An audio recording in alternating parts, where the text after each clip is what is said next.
Hey guys, Chris Ackland here from Iron Tribe Weightlifting in Melbourne, Australia. So today we're going to go through a video on how to build your own bench storage. I got these designs from Greg Everett from Catalyst Athletics, so I'll add his link to his blog post below. To make this easier, I pre-cut everything. I actually bought the ply already cut. I paid an extra 20 bucks and had them cut it to the size that I needed. Being in Australia, the measurements are crazy weird for me, so I had to calculate those. So I'll add them in both Greg's measurements and imperial, and then I'll add them in metric as well. These came up a treat. I'm okay with the drill and okay with the saw, but they look really good. They're super handy. How I measured the plates was I actually just used the actual individual plates when putting in the support beams, but you'll see that in the video anyway. Cheers guys. So my first step was attaching the top. Before I did that, I laid out all the pieces that I needed for one bench so that I could build them knowing where everything was. To make it easy, I laid out the posts and then I put the top on and then I screwed it down. All I made sure to do was that once I placed the top on the posts, was I just made sure that they were roughly in line, so there was no pieces kind of overhanging or anything like that.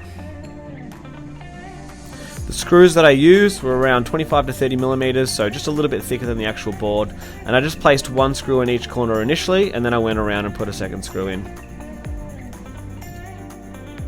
Step 2, building the supports. So I pre-drilled these, but as you can kind of see, I didn't necessarily use a drill that was long enough, so they were a bit of a pain in the butt to actually get in there. So I ended up kind of drilling through and then placing it where it needed to be. I didn't use, I just kind of measured them by eye. They didn't necessarily need to be anything specific. They're going to be hidden for most of the time. The screws I used were roughly around 100 mil, so they kind of go into the actual cross beam 30 millimeters. To make it easy, I built all three initially, and then I grabbed the plates out. Step 3 is just measuring where the plates are going to be, or where the uprights are going to be, using the actual plates. So I just placed, because I wanted to go reds, blues, yellows, greens, I placed the 2 reds in there, and then I put it roughly hard up against it.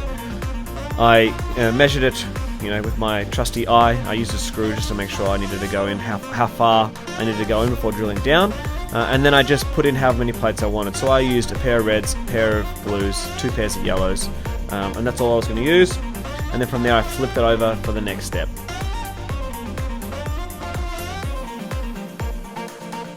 Next step, I just added the top. So same thing as what I did in the earlier part is I screwed the bottom in and then I walked around making sure using the plates, and then I screwed the uprights in.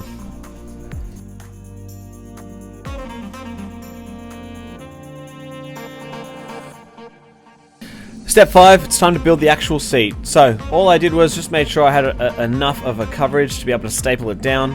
I placed my thin piece of ply on the foam itself and then cut the vinyl that I needed. So once it was cut, I then just used the stapler to kind of staple it down. The hardest part for me was the corners, making sure that it looked like a nice pretty Christmas present. I definitely don't do any of the Christmas present wrapping in my household, that's for sure, as you can probably tell by the seats, but all in all they actually came up not too bad.